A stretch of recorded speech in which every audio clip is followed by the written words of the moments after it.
경포호 인공분수 설치 사업을 놓고 찬반 갈등이 장기화하고 있습니다. 시민단체가 환경 훼손을 우려하며 전면 중단을 촉구하자 사회단체는 관광 활성화에 필요한 시설이라며 조속한 사업 추진을 요구하고 있습니다. 치솟는 생산 원가에 가격까지 떨어지며 이중고를 겪고 있는 횡성 축산 농가들이 한랄 시장에 진출해 돌파구 마련에 나섰습니다. 국내 대비 최대 30% 이상 높은 수익 창출이 기대되고 있습니다. 김진태 강원특별도지사가 정부가 추진하고 있는 민생회복 소비 쿠폰 정책에 대해 전액 국비로 지원해 줄 것을 건의했습니다.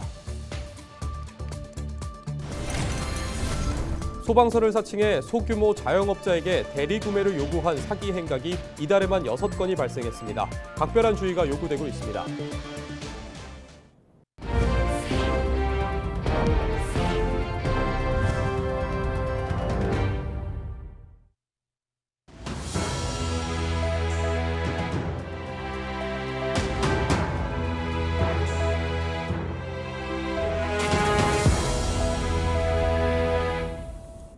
시청자 여러분 안녕하십니까? 헬로티비 뉴스입니다. 강릉 경포호 인공분수 설치 논란이 장기화하고 있습니다. 인공분수 설치로 자연이 훼손될 수 있다는 주장과 수질 개선을 위해 반드시 필요하다는 의견이 맞서고 있는 건데요. 찬반 집회가 잇따르며 갈등 양상을 빚고 있습니다. 보도에 최성식 기자입니다. 호수 위에 연녹색 수초가 둥둥 떠 있습니다. 지난달부터 경포호수를 뒤덮은 가시파래로 실처럼 생긴 염주말도 적지 않게 퍼졌습니다. 최근 폭염으로 수온이 상승하고 염분 농도가 높아지면서 해초류가 급속히 확산한 겁니다. 강릉시는 전문 업체를 동원해 일주일째 해초 제거 작업을 벌이고 있습니다. 바람이 하루에 4번씩 그 방향이 일정하지 않게 불거든요. 그래서 바람 방향에 따라서 떠다니면 이제 그 외벽에 붙은 거는 저희가 다시 망으로 제거하고 있습니다. 이런 상황에서 강릉시가 추진 중인 인공분수를 포함한 경포호 환경 개선 사업은 여전히 논란입니다. 강릉 지역 시민단체와 강원 시민사회단체 연대회의는 지난 19일 경포호 잔디광장에서 기자회견을 열어 인공분수 설치로 자연 석호가 훼손될 수 있다며 사업 철회를 촉구했습니다. 이들은 강원도와 국가유산청이 경포호 인공분수 사업 심의를 투명하고 공정하게 진행하고 사업 승인을 불허해야 한다고 주장했습니다. 반면 찬성 측 사회단체도 같은 날 집회를 열어 경포호 정화분수 조기 착공을 요구했습니다. 이들은 경포호수가 이미 바다처럼 변했고 해마다 수질 악화와 부영양화로 갖가지 문제가 발생하고 있다며 인공분수 설치로 수질을 개선하고 지역 경제도 활성화해야 한다고 밝혔습니다. 경포 인공분수 설치를 놓고 시민사회단체가 찬성과 반대로 나눠지면서 갈등 양상을 빚고 있습니다. 첨예한 지역 현안이다 보니 강릉시의회 본회의와 상임위 회의에서도 경포 인공분수 설치 사업이 여러 차례 등장했습니다. 소규모 환경영향평가 협의 결과와 사업 추진 일정, 예산 확보 등에 대한 날선 비판과 반박이 이어졌습니다. 사실 저 본 의원은 볼거리 중심의 관광개발 정책은 단기적인 효과는 있을 수 있겠으나 이게 좀 지속성의 부분에 대해서는 좀 걱정이 됩니다. 이미 이왕 결정된 부분에 대해서 지금 이러이러한 문제점들이 그동안의 연구 과제들에서 있었으니까 워낙 반대 의견만 표명하는 게 아니라 회방을 놓고 있기 때문에 예를 들어 허가 당국에 국회의원들이 질의서를 계속 내서 압박한다든지 또 강원도에 찾아가서 내주지 말라고 이야기한다든지 이러기 때문에 하여튼 그것도 시민의 뜻이고 의견이기 때문에 제가 겸허하게 받아들이는데 최대 150m 규모의 분수시설과 물 순환장치 등을 설치하는 경포호 환경개선 사업. 앞으로 공사 착공까지 강원도 도립공원위원회 심의와 국가유산청 세부사업계획 승인 등이 남았습니다. 헬로티비 뉴스 최성식입니다. 생산비는 오르는데 소비는 줄고 유통 구조까지 복잡해 축산농가의 시름이 깊어지고 있다는 소식 헬로티비 뉴스를 통해 보도해드린 바 있는데요. 이런 가운데 횡성 한우가 국내에서 처음으로 까다로운 할랄 인증을 받고 본격적인 해외 수출에 나설 계획입니다. 한우 농가의 어려움을 해결할 수 있는 돌파구가 될 수 있을지 기대가 모아지고 있습니다. 이다혜 기자가 현장에 다녀왔습니다. 횡성의 한 한우 가공 공장입니다. 위생복을 입은 작업자들이 커다란 고기 덩어리를 손질합니다. 부위별, 용도별로 손질된 고기는 곧바로 진공 포장된 상태로 시중에 유통될 준비를 마칩니다.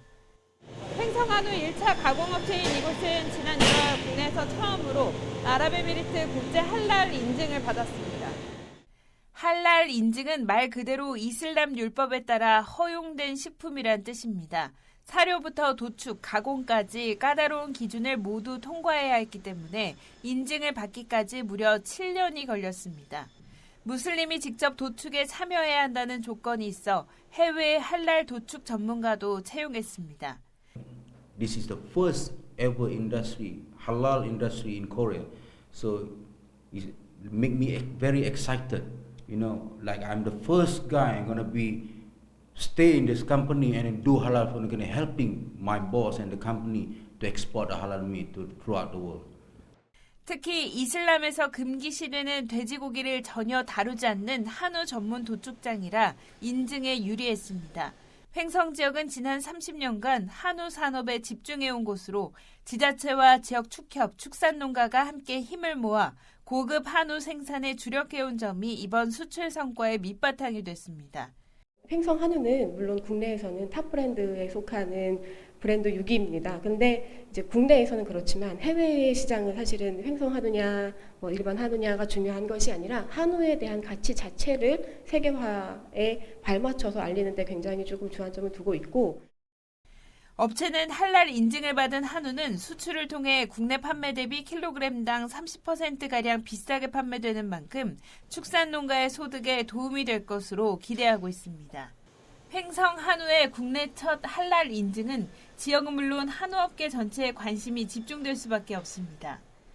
저희가 6월 27일부터 7월 2일까지 직접 현지에 가서 판촉전도 하고 시식회도 하고 그다음에 해외 바이어도 안정적으로 협약을 맞도록 이렇게 추진을 하도록 하겠습니다. 전 세계 18억 무슬림을 상대로 한 새로운 시장 개척이 어려움에 빠진 축산농가의 돌파구가 될 수 있을지 주목됩니다. 헬로티비 뉴스 이다혜입니다. 원주 소방서는 소방공무원이나 소방서를 사칭해 지역 내 소규모 업체 자영업자에게 대리 구매를 요구하는 등의 사기가 이달에만 6건에 달한다며 주의를 당부했습니다. 원주 소방서는 사칭 사기 대부분이 원주 소방서 직원이라며 업체에 전화를 걸어 해당 업체에서 판매하는 물품을 주문한 뒤 소화기, 구조, 구급 장비 대리 구매를 유도하는 수법을 주로 사용했다고 밝혔습니다. 이들은 공무원 명함이나 기관 명의의 공문서를 위조해 과일 가게, 세차장, 열쇠 업체 등 소규모 자영업자들을 속인 것으로 나타났습니다. 원주 소방서는 소방서를 포함한 정부기관은 대리 구매를 절대로 하지 않는다며 사전에 철저히 확인해 노쇼, 대리 구매로 인한 피해를 주의할 것을 당부했습니다. 김진태 강원특별도지사가 정부가 추진 중인 민생회복 소비 쿠폰 정책에 대해 전액 국비로 시행해 줄 것을 건의했습니다. 김 지사는 23일 도청에서 열린 기자 간담회 자리에서 지방비를 부담하려고 하면 재원이 없다며 취지에 부응하려면 국비로 해주기를 바란다고 밝혔습니다. 행정안전부는 민생회복 소비 쿠폰 시행을 위해 범정부 TF를 구성하고 지급 방법 등 세부 방안을 논의 중입니다. 이어 김진태 강원특별자치도지사의 기자 간담회 발언 들어보겠습니다. 23일 김 지사는 민생회복 소비 쿠폰에 대한 강원도의 입장을 밝히고 한동안 중단됐던 오색 케이블카 공사가 재개됐다는 소식도 알렸는데요. 자세한 내용 들어보겠습니다.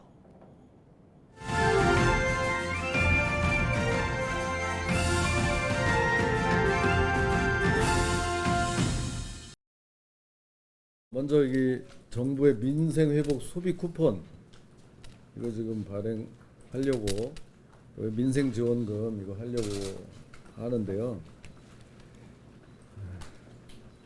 하려면 전액 국비로 시행했으면 좋겠습니다.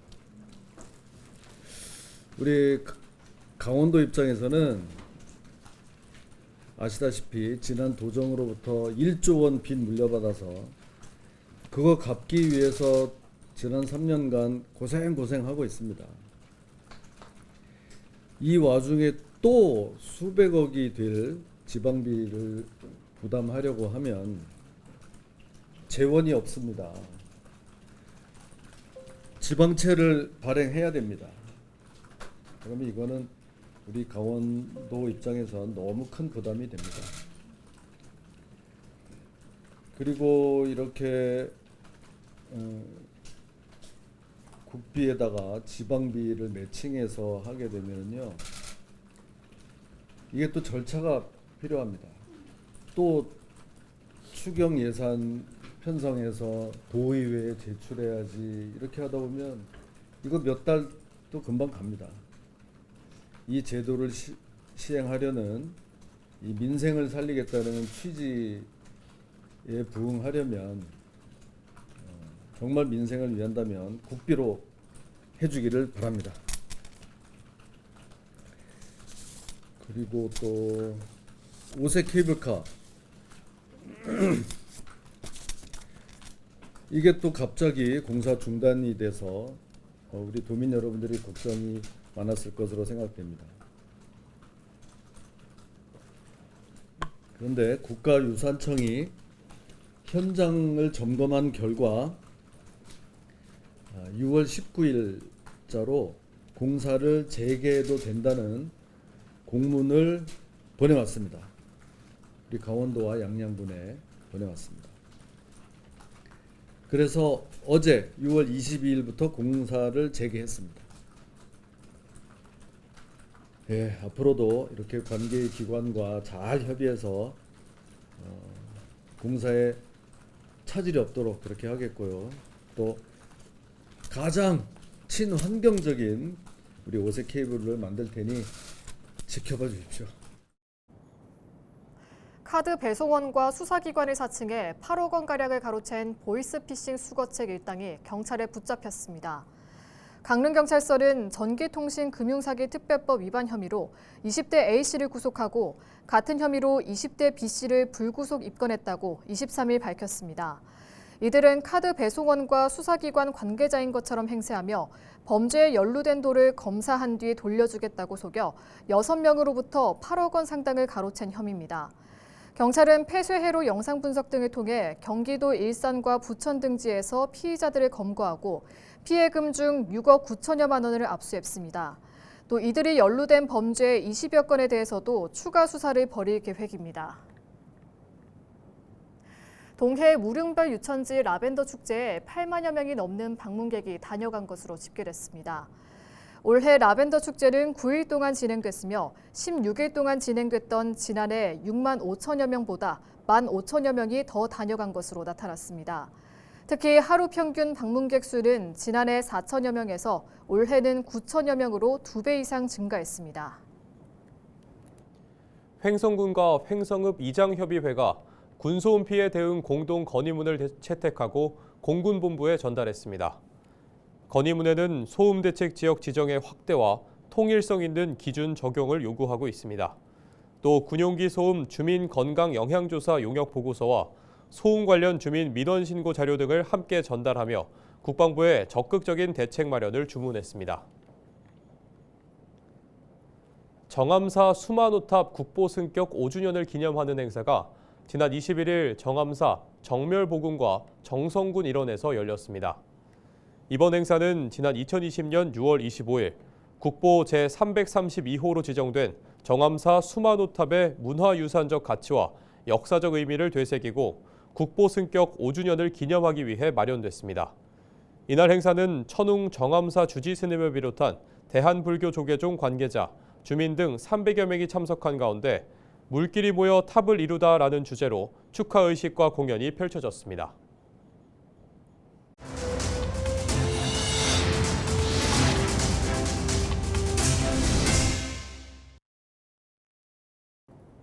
이상으로 뉴스를 마칩니다. 시청해주신 여러분 고맙습니다.